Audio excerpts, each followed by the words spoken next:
never-ending search for food. A lone wolf. He must find and take down prey entirely by himself, and that is not easy.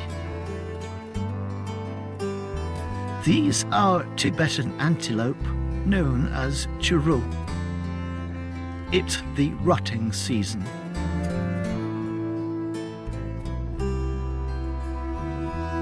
Fighting is intense and energy-sapping. A tired Chiru will be easier to catch.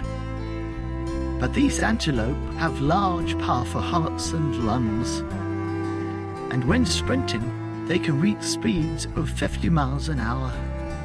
That is almost 10 miles an hour faster than a wolf.